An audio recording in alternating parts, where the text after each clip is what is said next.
Hello, friends. Welcome to the Love is Stronger Than Fear podcast.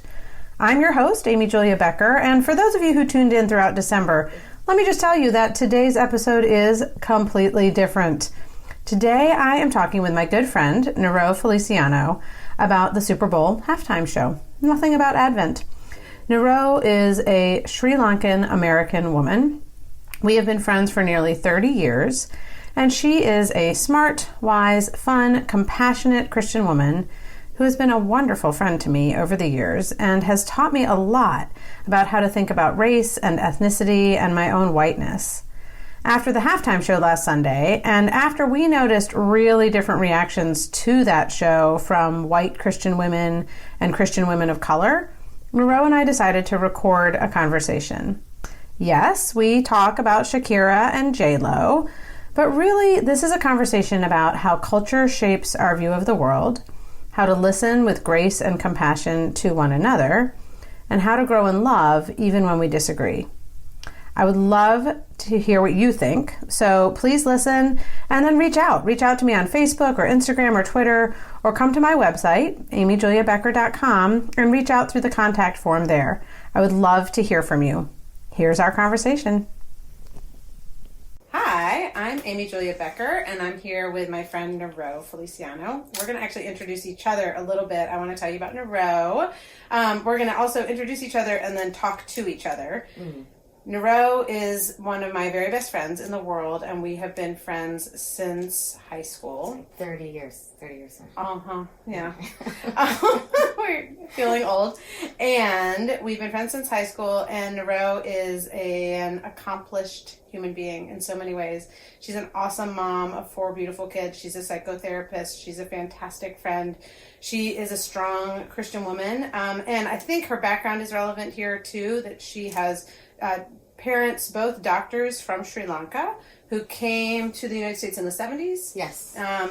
As adults, and she'll maybe get a chance to talk a little bit about how that has shaped and formed her. And she also is married to a doctor who is Puerto Rican. Very Puerto Rican. Which, again, may be relevant to this conversation. So that's what I'm going to share about who you are. You want to introduce me a little bit? Yeah, I would love to. Okay. So, Amy Julia, as you know her, I know her as AJ, and will always know her as AJ, is also just an amazing person. And I was telling someone, I think you've been woke since you've come out of the womb. Just in how you've always processed and observed things. And if you've read anything she's written, she's a beautiful, award-winning, accomplished writer. She has been, actually, since high school. And very insightful and eloquent. And the first person I called when it came to this conversation, and part of that is because Amy Julia and I have had conversations on race and identity almost for 30 years. Yeah. As women going to a boarding school, Amy Julia minored in African American studies and studied with people such as Toni Morrison.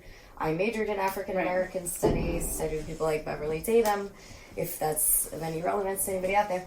And we've had this dialogue. Beverly Tatum wrote Why Are All the Black Kids Sitting Together in the Cafeteria? Yes. And taught me to ask the question, why are all the white kids sitting together in the cafeteria? Which is why I almost called her book that.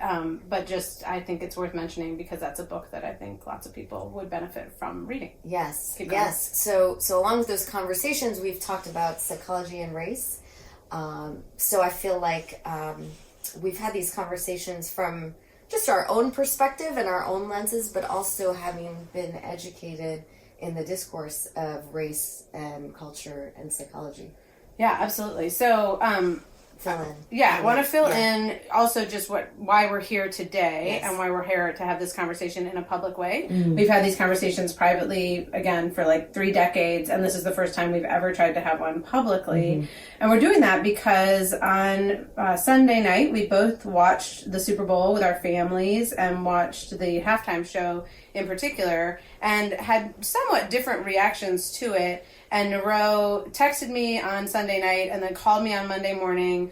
We had a great conversation about the halftime show, but also about all the issues it brought up for us. And then decided, well, let's actually have that conversation in front of other people because it's so important for women of color and white women, for women of color who are Christians and white women who are Christians. That was one really important aspect for both of us that came up as we were talking about this and as we were seeing just a more broad cultural reaction to the halftime show. So I'm assuming that most people who are watching us or listening to us have seen it, but in just a very... I'm going to give a summary of what I saw initially and how I responded, and then, Niro, I'd love for you to do the same. So for me, I saw Shakira doing a pretty fun celebratory dance. I saw Jennifer Lopez come into the performance arena on a pole, which definitely did speak sexual overtones to me. I was with my kids. I was not feeling tremendously uncomfortable, but I was aware like that was going on in my, I guess, consciousness. But as you say, I'm an observer, not a reactor. Yes, you're not reactive. So let's just keep that in mind. Right. In the way that you viewed. Yeah, so I was analyzing from kind of that moment forwards. Like I said, you were born like that. Yes. So I was not so much analyzing Shakira. I was analyzing what's going on with J Lo and how are my kids responding to that. And I got to the end of it and felt like that was fun. It was more kind of overtly sexual than I would have chosen.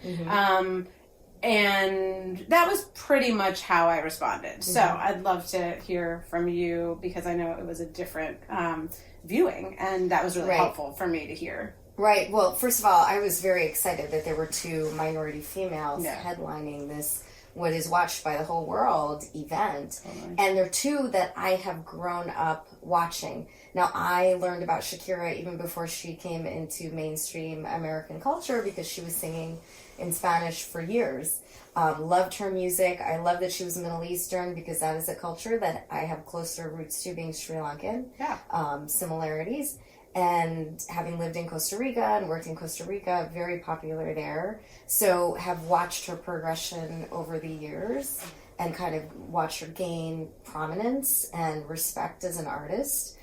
She's an incredible musician. She's an incredible dancer in my eyes. And with Jennifer Lopez, especially growing up as a minority female in America, she's one of the few mainstream role models we had, starting from In Living Color. That's when I remembered her as a dancer, and then taking on various movie roles and things like that. So there was just so much excitement going into it. My whole family, and my husband's Puerto Rican, our kids are half Puerto Rican, we listen to Spanish music, we dance, my whole family danced, even my parents have done Latin dancing. So there was a lot of excitement, and those were the elements of the program that I focused on. And also just the idea that, one, this has never really happened, that two women, one, were headlining this show, and they're two minority females. So for me, I thought that was really exciting. And we'll talk about, the other reactions, because there were things that I looked at and I was like, oh, okay, but and as we're talking through this, I think part of it is when we talk about identity and identity development, one thing that stands out often is the area in which we're marginalized, right? Yeah, so, absolutely. The area where we don't experience privilege. So and that analogy that's really great is, when a black man looks in the mirror, he might see a black man, a black person, whereas a white man might just see a man, right? Because the areas of privilege. Whiteness is normative. Yes, exactly. And that blackness is not. Is that not. What you're getting at? Yeah. Whereas if you look at a minority female versus a white female, when I look in the mirror, I'd say a big piece of my identity is being a minority. It is being a female, but a lot of my experiences have been more dictated through culture and being visibly different. But so in other words, I might look in the mirror and not even think about the fact that I'm seeing a white person. Yes. Whereas you are always thinking about the fact that you are seeing your ethnic identity when you look in the mirror. Right. Is that a accurate way to say that? Okay. So, and I went to Mount Holyoke. I went to a women's college. Yeah. So right. So it's not that that's insignificant. It is your not identity. Insignificant at all. But between a white woman and myself, what has differentiated our experience is my color and culture. So oftentimes that is the lens in which I view things. So tell me specifically as a South Asian woman, American woman, seeing those two women on stage, using their bodies as strong and just celebrated women. And again, we can talk about the sexualization aspect of this in a minute. We're going to. But in terms of that specifically, because I remember when we talked earlier, it was important for me to hear this. I think you were thinking about your daughters and what they were seeing and what you wish you had ever seen, right? Growing up. So can you talk about that for a minute? Yeah, because growing up, there weren't those opportunities, those mainstream opportunities where the person of prominence was a minority or a person of color. Yeah. Right? The roles that we were given were marginalized roles. I mean, for Indian people, it was like the taxi driver or the 7-Eleven owner. Yes. Or the woman in the Kama Sutra movie that all of us got mistaken for at one point, which is very degrading, in many different ways. So to see such an important role being taken by a person of color, that they had that opportunity. Yeah. And also, we saw the journey to get there. So we've learned about them through other experiences. We've gained respect for them in other experiences. So what we were seeing there was a piece of their whole journey. And the fact those particular performers, those particular performers, right? Yeah. And the fact that now they had the opportunity that was unheard of 20 years ago, right? When we were looking at people of color in performance, especially women. And the other thing I'll add, and you can say more on this, I called my sister Kate, who is a dance. She runs a dance studio and has been dancing for her whole life. Yeah. And without telling her about our conversation, I asked her what she saw when she saw the halftime show. And she said, "Oh, I saw a lot of Brazilian and Afro-Caribbean and African dance. It was really cool." And she said, J Lo is like, so I respect her. She's so amazing. And she again talked about the hypersexualization of some aspects of that show. Of the performance. Yeah, and was definitely like, we didn't need that. But her overall impression of it as someone who has a much better understanding of global dance and culture when it comes to dance than I do, that was how she saw it. And I saw a lot of comments about like people shaking their butts and their hips. Yes. And again, I think what I found is, as someone who has grown up in white culture and who sees things through that lens, I think this is true, that for many white people, thrusting your hips is an invitation to have sex. In dance, maybe in general, I don't know. And that's like, it is only associated with sex. Like those two things go together. Yeah.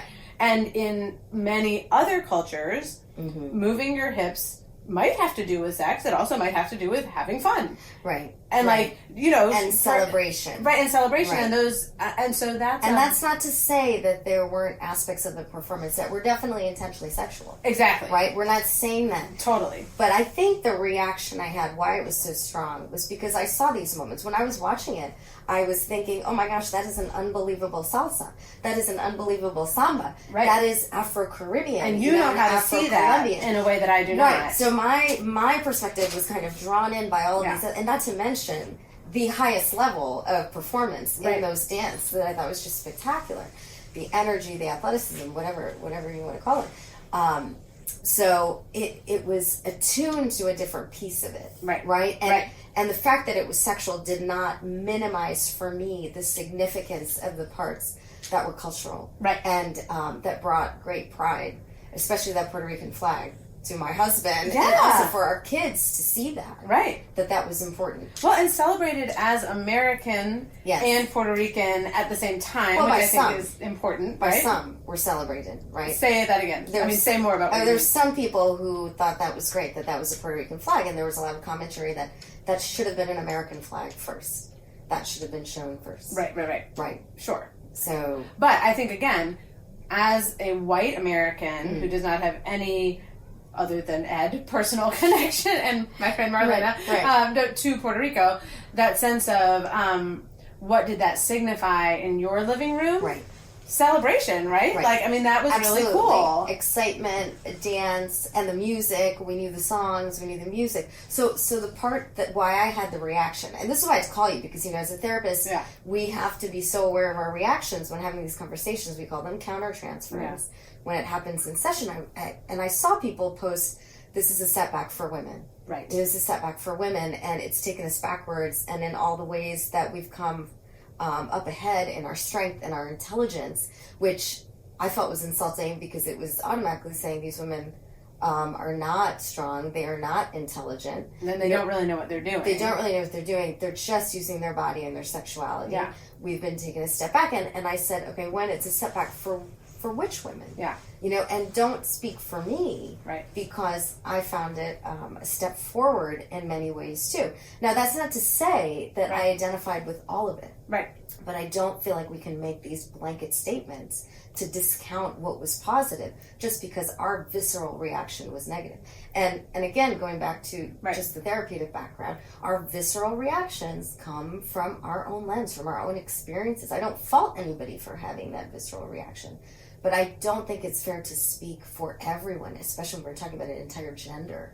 So certainly I agree on that. And I think one of the reasons I'm so grateful for our friendship and the ability to ask questions of each other, to offer our visceral reactions safely, is that I then, after we had this conversation, went back and watched the show again. Yes. And when I did that, I literally was teary at the end because I was thinking about your daughters seeing this representation that felt more like who they are and on screen and being celebrated. And I was just thought, that is a celebration. And again, I was not saying I think that we should like have pole dancing on every corner or like or that there's no problem with the way in which some of the bodies were portrayed or costuming was chosen but that I wasn't only having this like visceral critical lens but also being able to see that celebration, and giving me that lens was really different. I was talking with a friend about this and she said, well, if you speak two different languages, like someone speaking German might say a sound as they speak their language that sounds to you like they are cursing. Yes. Because in English, what they just said is a curse word. Yes. When actually, that's not the word in German, right? Like, and so when you're speaking different languages, that can be a different visual language too. And I thought that was a helpful analogy, that if you were to overhear someone speaking German and they said what we would call the S word, that actually would not mean what we mean when we say that word. To them. Right. And you know, that goes back to costuming, right? Costuming and the type of dress, and you and I have talked about bodies, women's bodies, so we're going to get into that a little bit more. But one thing I have experienced living in Costa Rica, having many friends of Latin descent, even our own culture, you know, I mean, we in weddings can be perceived by white American culture as wearing fancy crop tops. Yes, with our belly. Say that a little more. Like meaning Sri Lankans, South Asians, right? At one point, I was told, "Oh my gosh, growing up, you can wear that with your, belly hanging out to a wedding," and I was like, "Yes, that's considered proper beautiful. Formal attire, right? It's actually not considered sexual because, like, the old aunties still wear it with their, everything hanging out, but which is it's considered beautiful. So I've noticed, especially in some Latin cultures, and I have a good friend who's Cuban and who's also a Zumba instructor, and I'll tell you kind of her commentary on it. She grew up watching this show called Sábado Gigante, which is a Spanish variety show. I'm looking at my husband. Where women were dressed, very tight, with tight outfits. They were used to it and not necessarily considered sexual, but beautiful. Right? Whereas here, there might be a totally different take on what that looks like.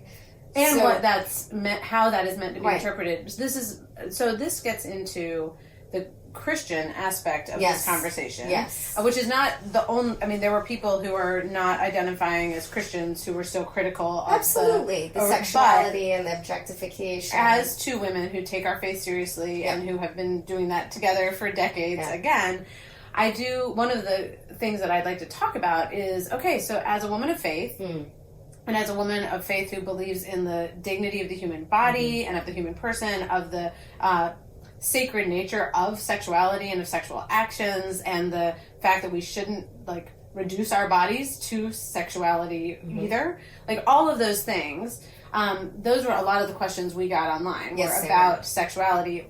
We know one of the things I've been thinking about is the difference between modesty and shame. And as a white woman, I think that I have often confused the two. Can you talk more about that? So I definitely grew up with an ideal of a woman's body that was a white ideal, without a doubt.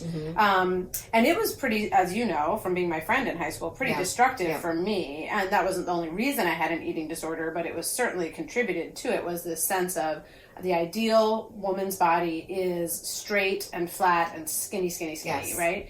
But even to some extent, that is still the ideal. Sure. Right? For sure. But even more so when we were in high school, a long way. But for sure. And we went to a predominantly white boarding school. Right. And thin, high socioeconomic status, all of those things. Yes. So, but I think even as an adult, when I've come to much better terms with my body being what it is, I still feel like I would never... I hate wearing a bathing suit in public. And that is not about modesty.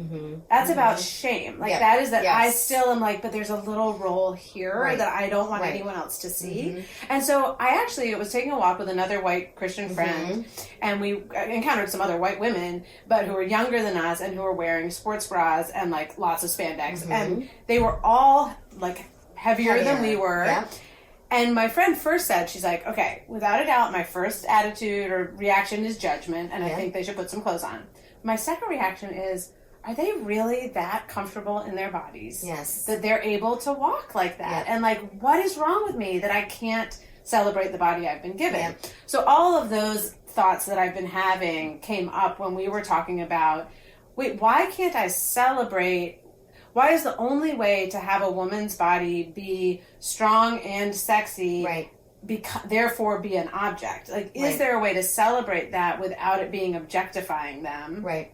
What's the difference between modesty and shame? And again, these are all rabbit trails that we're not going to run all the way down. Yep. But I don't know if there's anything more you want to say about that. That's just what I've been thinking. The one thing that represented to me was the Latina body, too. Yeah. And actually bodies of people of color. We have been built differently, curvy, bigger butts, bigger hips, bigger thighs. And some people viewed those women and said, oh, they're skinny. But they have never been known as skinny, especially J Lo. She's been known as curvy. And those were qualities that we were told growing up. And this is a big difference with developing your racial identity as a minority in America, then coming to this country as a minority, already having gone through the process of racial identity development, knowing who you are in the context of an environment where what you were was normal. Right? I told you about how many times in my life when I asked about who someone was, what their background was, I was told, oh no, they're just normal American, versus my kind of abnormal American, right? And which is why I began to identify as Sri Lankan American. Yeah. So, what was the saying? Remind me? You know how I do this, right? Latin bodies. Yeah. Latin bodies. Yeah. So the fact that it was celebrated, because so often we were taught to conceal it. Right, and I think that has also been reflected in celebrating the curves, dressing a certain way, not being ashamed of wearing the spandex for those people who are walking around who were not white, I think that is a factor in it too. I mean, if you talk to Kate, you'll know that African American ballet dancers were often very criticized with their posture in their bodies, being told that they didn't have the right form, and really it was just the shape of their curves that couldn't conform to the positions in the same way as white bodies. So I think that there was a piece of that too. Here we're celebrating ethnic beauty. And again, it's not to say that, the commentary, it was a striptease, it was this, it was hypersexual. Maybe we should get into that. We do want to talk about that. We want to talk about kind of the conversations we had with our own kids around sexuality. Is there anything you want to say just before I want to move to, I agree, to kids, but is there anything more you want to say as far as the, Christianity, faith, understanding this through the lens of a Christian perspective? Yeah. How do you... how do you bring your faith into this thinking? That's a good question. So that's as much a part of my identity as any other aspect, and in many ways kind of supersedes, right? It was interesting, one of the comments. And there was a lot of name calling. There was a lot of shaming of these two women who I felt worked very hard in their lives to get there, whether or not we agreed with how they presented themselves. I don't think name calling has a place in this. We stop hearing each other when we start calling names, and that's kind of the beauty of our experiences as well, even though we do think alike on a lot of these issues, Sure. right?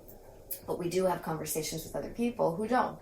And one of the comments that was given was about me asking, how do I reconcile my Christian commitment in light of this event? And my response was, my Christian commitment has more to do with how I'm responding compassionately and in love with people who criticize my Christian commitment based on the Super Bowl. You know, that is more reflective of who I am as a Christian than this piece of it. And it's not to say I'm going to encourage my kids going out and getting on a pole, but it's more to say I'm not going to dismiss the beauty of this event. You know, the celebration of this event. I'm having a wardrobe malfunction right now. That's all we need on this video right now that we're talking about, right? You knew that was going to happen. I did. Some point Had to happen. It's safe. G-rated here. So, I'm not going to dismiss that. We're going to have conversations around that. And that's where I felt my reaction was when the whole thing was dismissed. And people couldn't see past that aspect of it. Well, and with judgment being the first lens, and then what was really heartbreaking to me was not, honestly, that white Christian women had a strong reaction. Right, absolutely. As we just talked about. People have visceral reactions. Yep. We now live in an age when we share that really readily with the world, for better or for worse. And they're being protective of their kids. All of that. And plenty of good things as far as, we were talking about Bible verses that say flee sexual immorality, and, you know, what does it mean to be pure and holy before God? All of those things are good things to talk about. But then when there are Christian women of color who are saying, hey, I saw something really different. I want so much for other white Christian women to say, not, oh, therefore I changed my mind entirely. What you say is all I need to think. But just, oh, I need to stop and listen. Yes. Because my sister had a different understanding of what just happened. And the last How did she see it that way? Right. Important questions, right? To try and understand that there could be a valid perspective outside of your own. Right. That our own perspectives... Even within a Christian perspective. Absolutely. Yeah. And by no means to judge someone else's level of faith or walk based on that one perspective. Right. You know, and I think that's where it gets really dangerous amongst Christians. And that's where it gets hurtful. Yeah. You know, for sure. I mean, that to me, I just felt like there were one of what was going on in terms of your strong positive reaction to the show was like years of hurt, implicit hurt, right? By like not ever being represented, right? Being like, oh my gosh, here it happened, yes. And then how hurtful is that for it then to be like, oh, you can't be a Christian if you think about it this way. Absolutely. Like, I mean, there's so much there that just to me, again, more as the like observer, being like, oh, like that just hurts my heart. Right.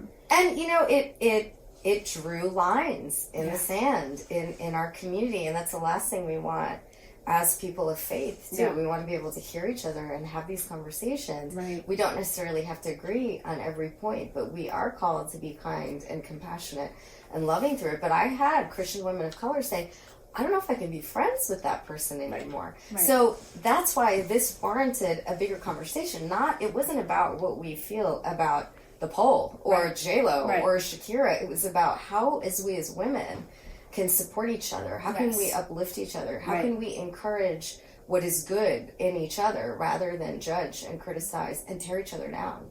You know, and maybe not explicitly, but certainly implicitly, certainly covertly in the way that was happening. Right. And how can we actually learn from each other? Because I think that's one of the beautiful things for me about our friendship and the other friendships I have with people who are not exactly demographically like me, right? Like, is that, like that was hard and challenging and uncomfortable because it meant that I had to say, maybe there's another way to see this.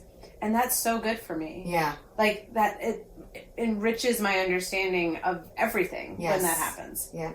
Well, so can we move to our kids? Right? Yes. You're the mother of 4. I'm the mother of 3. Yeah. We both have one boy. Yeah, right. To the same age. Right. We were watching with our kids and not. Like, anyway, I'd love to hear how your kids responded, how you talked to them, and I'll share that from our end as well. Yeah, so as you know, I have a 13-year-old daughter who was much more aware than any of the other girls about what was going on and sexuality and all of those things. A 10-year-old son and 2 younger girls, one who's 8 and one who is 6. Now, the 6-year-old was just trying to figure out how she stayed on the pole. She was like, it was like magic, you know, and she, you know, it was a very innocent lens of it. She's seen Cirque du Soleil, so, you know, there was a connection there, and someone else had seen the American Ninja Warrior. Their child had kind of made that connection there. Now, we all knew it was a stripper pole, right? For me, I watched it, I was like, oh, she just did Hustlers. That was a nod to Hustlers. So I just looked at it as that, and there was a piece of me that was like, she is 50 and can do that, and that's pretty amazing, you know? Not encouraging strippers, not encouraging that lifestyle, but just looking at it non-judgmentally. Kind of matter of fact. It was. Yeah. Now, that doesn't mean that I assumed that my child was looking at it non-judgmentally. And Natalia, my oldest, and I did have a conversation about, you know, there were so many good things about it. Like, obviously, we're not encouraging stripping. We're not encouraging being on the pole. She is very into fitness, so she was talking about how fit these women were. She also said, it'd be really weird, Mom, if you were doing those things as like an old person. You know, so I'm glad it's not you. But we were looking at it from a different lens. Now, my son, who's 10, watched this at a friend's house with a bunch of boys, and I picked him up before the end of the game. And I said, what'd you think of halftime? And he said, well, that was inappropriate. And I said, really? So tell me what, and I was glad to hear that he said it was inappropriate. He wasn't trying to hide anything, and I said, what was inappropriate for you? And he said the clothes. And he was referring to J Lo's bodysuit outfit. Because he didn't think the other things were inappropriate. He's seen women in bikinis. He's seen, I mean, we don't need to talk about NFL cheerleaders right now and their cross shots that are part of everyday NFL culture. But I did want to throw that in there. I noticed. So, but I said, what about the dancing? Was that inappropriate? And he said no. And he's also been exposed to a lot of Latin dance. You know, in our family, in our culture. He knew the music. And honestly, some of those moves you can see your own kids doing on TikTok. You know, so there is an element of dance culture in it as well. Again, we're viewing it through different lenses. We're viewing it through what we focused on, given our own experiences, our own background, our own culture. So our reactions were different to it. So I love hearing that. And so Penny didn't have much of a reaction. She just enjoyed it. Like, she loves dance. She thought that the moves were really cool. She also loves American Ninja Warrior. Marilee is a gymnast, and she was truly, both in terms of the hip shaking and on the pole, was literally like, oh my gosh, I couldn't do that, and that, therefore, it is awesome. Really hard. You know, and William is the most like me in terms of, like, observer, analytical. Yes. I mean, we've been talking about this all week long. And he's similar to Samuel. Is like, that costume was inappropriate. But at the same time, that was really cool. You know, I can't believe those women can do that. So it does make me think, because we got a lot of comments on Facebook and Instagram from people saying, like, but what about your sons? Yes. Like, I don't want my son to see this. And I thought, first of all, I think sons and daughters, like, there are truly, for all of us and for adults as well, anytime we are looking at kind of idealized versions of bodies, we need to be careful about what that does to the way we think about ourselves. I don't think it means that these women should not be working out and performing. I do think it means that I shouldn't think that, gosh, that's their job. So like, if I were spending, 20 hours a week working out, maybe I could do that. I'm not sure I could, but maybe. But, like, that, it's not a judgment on me that I can't. And I want my kids to grow up again knowing that we can celebrate the fact that some people are able to use their bodies to do that. And their resources. You know, because there's more involved than just working out. Absolutely. Like that, well, and again, they do have some skill that I don't have when it comes to what they can do. But also, with our kids, I think I wanted to, again, in terms of the view that they had, I think I can teach them how to see things. And that doesn't mean, again, that they might not have feelings, like sexual feelings in response to something on TV. But it's like, we as parents can talk about what happens and what does it mean to be in the world but not of it. What does it mean to be in our culture and to see things that you don't want to see and you wish your kids didn't see. Well, what we're trying to do is teach our kids how to deal with that in those situations rather than trying to shelter them from all of it, which doesn't mean like we want there to be like exposed to everything. And if you felt that uncomfortable with it, because there was a lot of comments about how it should be a family friendly show. I don't know all that many times it's been totally family friendly. Right. You know, there have been different halftime shows for years. Yes. I remember there were a lot of criticisms to every time Beyonce's been up there, whether it's political criticism or sexual criticism. What happened to Janet Jackson years ago, which is actually done by a white male who didn't really get the criticism so much as she did for her wardrobe. So, I mean, I think we're taking a risk. This is Hollywood. Right. This is music culture. We have to go into it with that awareness and not necessarily expect they're going to conform to our desires and our values, right? Because this is what they do. I do think, though, that having the conversations are so important. Right. Because they're going to come across this all through their life. All through their life when you're not there. So to be able to give them the skills and the language and the tools and know, okay, when is it a point where it isn't appropriate and you want to walk away from it? You have to make that decision when we're not there. Right? So I think it opens up opportunity to have those conversations. And again, if it's going to differ based on family and your level of comfort and what you see in it. So if you decide this is not right for our family, there's no judgment there either. You know, turn it off. And there were a lot of white Christian women who said that. They said, you know, if you didn't like it, you know, we decided to turn it off, but that was our decision.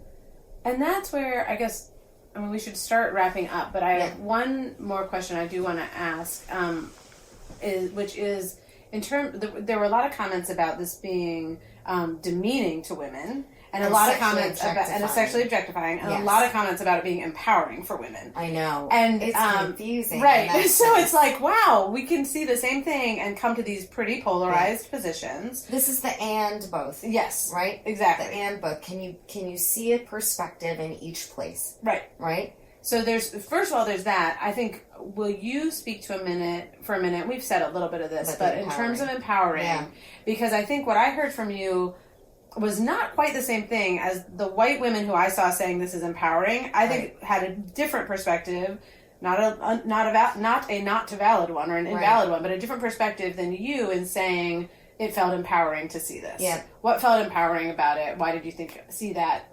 Not only that way, but why did you see that in the performance? And you know, my girls and even my son for that matter, we're all bicultural. They're bicultural. Right. They're Sri Lankan, so they're South Asian, and they're Puerto Rican, right? So they're growing up in Connecticut. Just to point that out. In Connecticut, and not the most diverse town in the States. So yes, absolutely. So to be able to see people of color doing things really well, you know, and I'm referring to the dancing, I'm referring to the singing, I'm referring to the performance aspect of it, and see cultures represented was empowering. They're also growing up at a time where there's a female Indian late night talk show host. Yeah. Like that was beyond my imagination. So I think there's definitely elements of this that are far more exciting for me and more normal for them. Right. You know, well, of course women can do this. Of course, you know, there's opportunity just because you're Puerto Rican and, you know, doesn't matter. Whereas the way I grew up was, this is amazing that you're mainstream, you know, you're headlining. You have this major role in this film. You have this spot on TV. You know, those it never would have happened before. No. In fact, I posted something, Lily Singh and Mina, the Aladdin actors, Brown Bar. Did you see that at all? Oh my gosh, go watch it. It's hilarious. So it's all these brown people, and they've kind of categorized us, you know, Indians, all South Asians, even some Middle Eastern, and they do this skit, and I showed it to a friend of mine who is white, and she said, this is amazing, and I hope there are more opportunities where they bring together brown people to do something like this. And I was like, are you kidding me? This is like a lifetime achievement. You know, this is like every big brown person in one place, you know? And I was like, I'm done. Like, that's all I need. You know, that's all I needed. So the excitement about that, I think, is different. But for them, I love that they're seeing that anything is possible. Now, what they choose to do with that, how they tend to steward that privilege, Yes. if we want to talk a certain language, Yeah. is going to be very different, and that's a different conversation. Right. Right, when you have that level, that opportunity, that authority Yeah. of that platform, how do you want to use it? But to know that the platform is possible, that was empowering. Yeah. That makes perfect sense. All right, well, so to wrap up this conversation, and I hope we will, I mean, I know we will have more. Maybe we'll have more. One thing. Yeah, go ahead. What about just, I feel like I have to talk about, I mean, we go back to like when we were like 13 and 14 years old, and we have not grown since then. Like we're both grown like physically. Yeah, and we've grown. I'm in stature. I hope we've grown in stature. Other ways. We have grown. We have grown.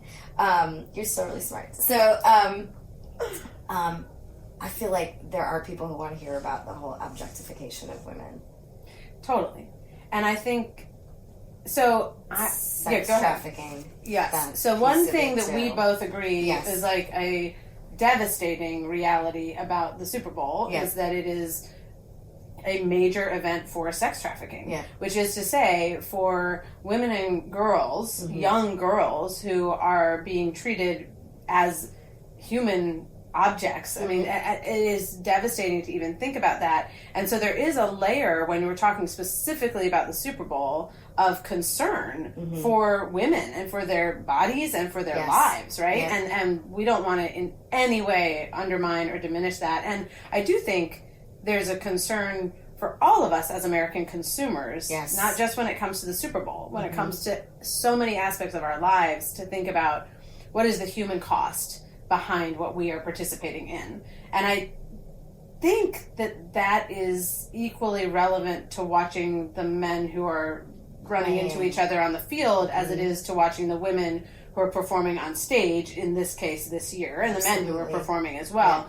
So I think it's really relevant. Obviously, the fact that there was a sexual, especially because of the poll, nature, and so again, like kind of sex culture aspect to the performance is relevant.